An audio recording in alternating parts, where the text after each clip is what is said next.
জীবনের রাস্তা কখনো শেষ হয়ে যায় না, কারণ আমরা জীবনে যতই চলতে থাকবো কোনো না কোনো রাস্তা বেরই হবে। আমাদের এমন এমন সময় আসে যখন আমাদের মনে হয় যে আমরা মনে হয় এই পর্যন্ত এসে আর চলতে পারবো না, হয়তো এখানেই সব শেষ। কিন্তু আপনারা দেখবেন কোনো না কোনো রাস্তা অবশ্যই বের হয়ে যায়। আল্লাহ পাক মানুষকে দুনিয়াতে পাঠাইছে, যত কঠিন মনে হয় আমাদের কাছে তার থেকেও বেশি সহজ দুনিয়াটা। যদি আমরা সহজভাবে সঠিকভাবে সেটার প্রয়োগ করতে পারি, সেটা আমরা চলতে পারি। আল্লাহ পাক দুনিয়াতে মানুষকে পাঠাইছে সম্ভাবনা দিয়েই। একটা দুয়ার বন্ধ হয়ে গেলে হাজারটা দুয়ার খোলা থাকবে। আপনার কাছে মনে হবে যে এই বুঝি সব শেষ হয়ে গেছে, এরপরে মনে হয় আর কিছুই নাই, কিন্তু দেখবেন পরক্ষণে কোনো না কোনো রাস্তা বের হয়ে যাবে। একটা জিনিস খেয়াল করেন তো, যে আপনার লাইফে আপনি অনেক কিছু করে ফেলছেন, বাড়ি গাড়ি টাকা পয়সা অনেক কিছু, কিন্তু আপনার নিজের জন্য কতটুকু করতে পেরেছেন? এই যে টাকা পয়সা বাড়ি গাড়ি এত কিছু, আপনার নিজের সময়টুকু কোথায়? এই যে এত কিছুর পিছনে ছুটতেছেন, কখনো কি এটা ভেবে দেখেছেন যে আপনার নিজের জন্য কতটুকু সময় বের করতে পেরেছেন? শুধু টাকা পয়সার পিছনে ছুটে অনেক সময় ফ্যামিলিকেও সময় দিতে পারতেছেন না, অথচ এই টাকার জায়গায় পড়ে থাকবে, কিন্তু আপনি এই টাকা খরচ করার সময় পাবেন না। আপনি এখন হয়তো সময় পাইতেছেন কিন্তু সুযোগ মিলাইতে পারতেছেন না, কিন্তু এমন একটা সময় আসবে যে সময়টা গিয়ে শুধু আফসোস ছাড়া আর কোনো উপায় থাকবে না। চিন্তাকে পাত্তা না দিবেন, যে হ্যাঁ চিন্তা থাকতে, মানুষ জীবন মানেই চিন্তা থাকবে, টেনশন থাকবে, এটাকে আমি যতক্ষণ ধরে রাখবো ততক্ষণ এটা বাড়তেই থাকবে। অতএব এই টেনশনটাকে টেনশন মনে করা যাবে না। যতক্ষণ এই টেনশনটাকে আমি টেনশন মনে করব ততক্ষণই এটা আমাকে কুড়ে কুড়ে খাবে। তো মানুষ মানেই টেনশন থাকবে, যে কোনো জিনিসই হোক। আমি সম্পূর্ণ টেনশন মুক্ত থাকতে পারবো না, কখনোই পারবো না।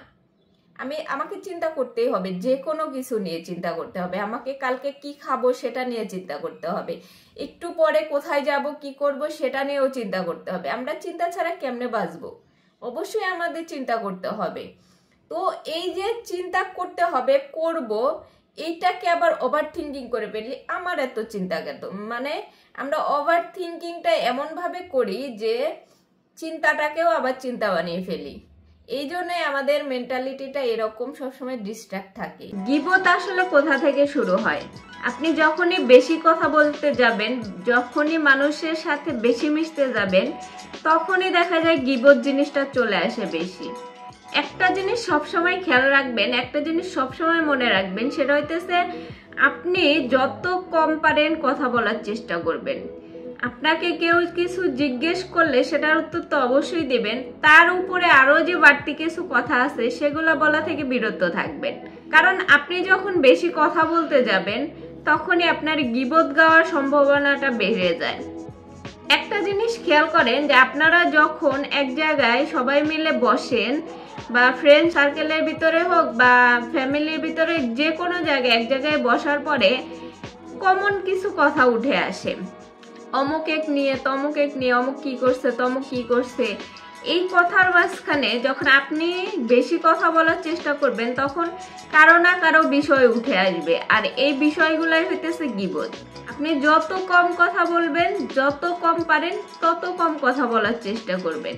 আপনারা যখনই কোনো কিছু করতে যান, যাওয়ার পরে দেখা যায় যে সেই জিনিসটা আর হইতেছে না, বা সেই জিনিসটা আপনার একদমই স্যুট করতেছে না, ফেল করতেছেন বারবার। যেমন ধরেন একটা বিজনেস করতে গেলেন, একবার দুইবার তিনবার, আপনি যদি 5 বারও ফেল করেন, তারপরেও ওই ফেল করার মাঝে যে আপনি অভিজ্ঞতাটা অর্জন করবেন, যে সিচুয়েশনটা আপনার উপর দিয়ে যাবে, যে সমস্ত মানুষের সাথে আপনি মিশবেন, যাদের সাথে আপনি কাজ করার মধ্য দিয়ে অভিজ্ঞতা পাইবেন, কিছু মানুষের সাথে কাজ করতে গিয়ে যে অভিজ্ঞতাটা আপনি হবে আপনার, সেই জিনিসটা আপনি আপনার লাইফে অন্য কোনো জায়গায় সেই অভিজ্ঞতাটা খাটাতে পারবেন। এবং এমন একটা সিচুয়েশন আসবে যখন আপনি মনে করবেন যে হয়তো আমি এই ফেলটা না করলে এই অর্জনটা করতে পারতাম না।